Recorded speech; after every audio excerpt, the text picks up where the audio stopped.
राधे कृष्णा दोस्तों। टाइम ना खराब करते हुए चलो ज्ञान की तरफ बढ़ते हैं। तो दोस्तों, एक साधु महात्मा थे, उनकी एक बेटी थी, ठीक है। और उन बेटी का उसने अच्छे से पालन पोषण किया था। और साधु महात्मा ऐसे वैसे नहीं थे, खूब बड़े साधु महात्मा थे। और साधु महात्मा के साथ साथ वो वैद्य भी थे। तो उन्होंने बहुत अच्छे घर में शादी कर दी अपनी बेटी की। अब बेटी के घर में क्या होता था, उसके घर में लड़ाई झगड़ा बहुत होता था। अब उस माँ से झगड़ा होता था, उसकी सास से झगड़ा होता था, वो लड़का बहुत लड़ता था।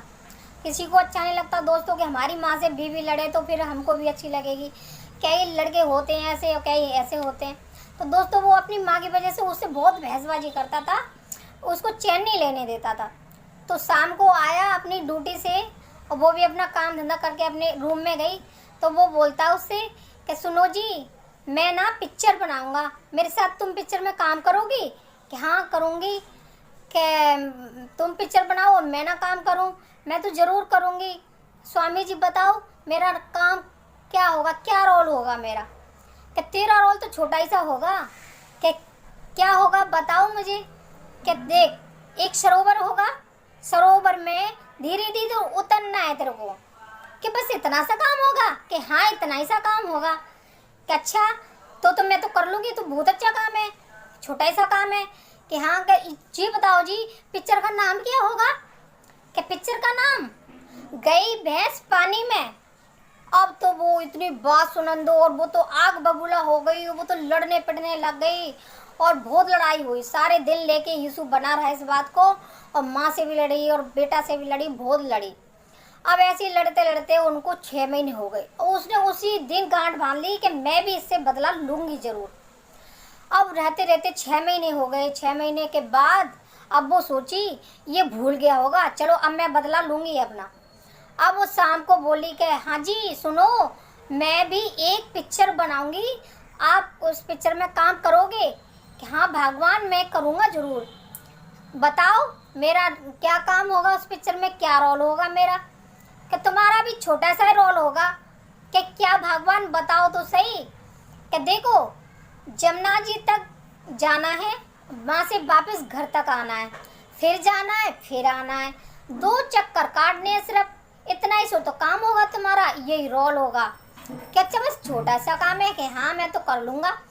कि बताइए फिर इस पिक्चर का नाम क्या रखोगी, क्या नाम होगा इस पिक्चर का? कि धोबी का कुत्ता घर का ना घाट का। अब भाई उस पति को गुस्सा आया, फिर लड़ने लग गए दोनों के दोनों। ये समझ लो उस पति ने इतनी लड़ाई करी कि मतलब बहुत लड़ाई करी, अब लड़ाई थमने का नाम ही नहीं ले रही है। अब वो बेटी अपने बाप के यहाँ चली गई गुस्से में। अब पापा से बोली कि पापा मैं उस घर में रहने वाली नहीं हूँ जब तक वो बुढ़िया नहीं मरेगी। वो बुढ़िया लड़ाई की जड़ वो ही लड़वाती है। अब पापा बोला बेटा ऐसा नहीं होता है, हमारे भारत में एक बार शादी हो गई, दोबारा शादी नहीं होती है। अब तुम्हें जैसे मर्जी एडजस्ट करना ही पड़ेगा उस घर को। कि नहीं पापा मैं बिल्कुल भी नहीं करूँगी, मैं जाऊँगी नहीं, जब तक वो सास खत्म नहीं हो जाएगी मैं जाऊँगी नहीं, मार दो उसको। कि बेटा कैसी बात कर रही है, कि इसका कोई उपाय भी तो नहीं है ना? कि पापा उपाय तो है ना इसका। कि क्या बेटा? कि तुम्हारे पास उपाय है उसका? कि बता, तेरे घर में शांति रहे और मैं वो उपाय सारे करूँगा, मुझे बता क्या उपाय है वो। कि देखो तुम वैद्य हो? कि हाँ हूँ। कि ऐसा करो उस बुढ़िया को मारने के लिए दवाई दे दो, वो मर जाएगी। अब वो साधु संत थे इतने बड़े, वो ऐसा काम कर ही नहीं सकते थे। अब वो तो सुन के डर गई एकदम से कि बेटा तू क्या बात कर रही है, ये क्या अपनी सास को मारेगी? कि हाँ पिताजी जब तक वो नहीं मर जाएगी मैं उस घर में नहीं जाने वाली। अब वो बोले कि अब उन्होंने एक युक्ति सोची अपने मन में कि मतलब कैसे ही ना कैसे ही मुझे सॉल्व करना पड़ेगा इस बात को। अब वो बोले अपनी बेटी से कि सुनो बेटी, 2 पुड़िया दूंगा मैं दवाई की, ठीक है? ये दवाई ऐसी होगी तेरी सास को अंदर से धीरे धीरे धीरे करके पूरी बॉडी में जहर फैला देगी, और 6 महीने की मेहमान होगी सिर्फ वो। और एक वादा तुम्हें मेरा बात वचन निभाना होगा, 6 महीने की मेहमान होगी, 6 महीने में उसको इतना प्यार करना कि कोई सगी माँ से भी ना करती हो बेटी। अब बोली कि हाँ पिताजी मैं बहुत प्यार करूँगी उसको। क्या 6 महीने की तो आफत है, फिर तो राज मेरा ही होगा। कि हाँ बेटी तेरा ही राज होगा। लेकिन प्यार बहुत करियो का, ठीक है। अब वो दवाई की पुड़िया लेके चली गई, बहुत खुशी खुशी चली गई। अब क्या करे वो, नहाए धोए, सास को कपड़े धोए, सास को खाना परस के दे, शाम को पैर भी दबाए उसके। अब वो बुढ़िया बोली कि भाई इस बहू को कैसे क्या हो गया, ये कैसे चेंज हो सकती है इतनी। अब वो सोचती रही अब मन में, अब पति को भी बहुत सेवा करे, अब सास की सेवा करे तो पति वैसे ही खुश हो गया। पति भी बहुत, कभी उपहार आ रहा है, कभी साड़ी ला रहा है, कभी मिठाई ला रहा है, उसके लिए शाम को आए जब कुछ ना कुछ लाए। अब तो घर में इतनी शांति होने लग गई। और वो तो ये सोच के काम कर रही कि 6 महीने की मेहमान है। अब सास सोची कि इसको क्या हो गया, मेरी इतनी सेवा कर रही है कि चलो बेचारी इतना करती है तो मुझे भी मम्मी का धर्म निभाना ही चाहिए। तो सास भी बेचारी उसको अपनी बेटी की तरह बहुत प्यार करने लग गई।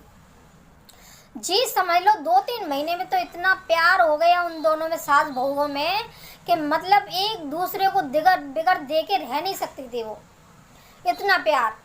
अब तो वो 6 महीने उस लड़की को याद आया कि हाय अब तो मेरी सास मरने वाली है, 6 महीने होने वाले हैं और मैं कैसे जी पाऊंगी इसके बगैर, ये तो मुझे बहुत प्यार करती है, इसका तो मुझे अब पता लगा है कितना प्यार करती थी ये मुझे, मेरी माँ से भी ज़्यादा प्यार करती है। अब तो भागे भागे अपने पिताजी के पास गई कि पिताजी मेरी सास तो मर जाएगी अब। कि हाँ तो मर जाने दे, तू ही तो चाहती थी। कि नहीं पिताजी मैं बिल्कुल नहीं चाहती हूँ, मेरी सास तो इतनी अच्छी है पिताजी, मैं तुम्हें बता भी नहीं सकती हूँ, शब्दों में उसके लिए बयान भी नहीं कर सकती, वो बहुत अच्छी सास है, वो तो मुझे सगी माँ से भी ज़्यादा प्यार करती है। कि अच्छा, क्या मैं उसे मरने नहीं दूंगी पिताजी, अब ऐसा कुछ भी करो मेरी सास को मरनी नहीं चाहिए। अब वो बेचारा बाप बड़ा परेशान कि जब तो तू बोल रही थी कि मार दो इसको, कि नहीं पिताजी अब तो मुझे पता चला है वो मेरी माँ से भी ज़्यादा प्यार करती है, वो कैसे भी मरनी नहीं चाहिए। अब पिताजी हंसे। अब वो बोले कि बेटा मैं भी तेरा बाप हूँ। कि क्या, क्यों? कि हाँ, कि वो मैंने पुड़िया दवाई की नहीं दी थी तेरे को, वो तो मैंने चूरन की पुड़िया दे दी थी तेरे को। कि अच्छा, तो भाई पिताजी के गले लग गई वो, बहुत गले लग के नहीं, अब बहुत खुश हुई कि पिताजी तुमने बहुत अच्छा किया, मेरी सास जैसी तो दुनिया में सास ही नहीं होगी, मेरी सास तो बहुत ही अच्छी है पिताजी। अब वो बोला कि अच्छा अब चलो कि तेरे घर में सुख शांति रहे, कैसे भी रहे। अब वो भाई पिताजी का धन्यवाद करके चली जाती है। ये समझ लो सास बहू ऐसे रहती है जैसे एक दूसरे के लिए माँ बेटी हो। तो दोस्तों प्यार कैसे भी करो अपनों को, लेकिन करो यही सोच के करो कि हम दुनिया में आए 2 दिन के लिए आए, कोई 100 साल तक नहीं जीता आजकल। यही समझ के एक दूसरे से प्यार करो दोस्तों, यही जिंदगी है, इसी में ही कल्याण है सबका, आपका भी और मेरा भी। राधे कृष्णा।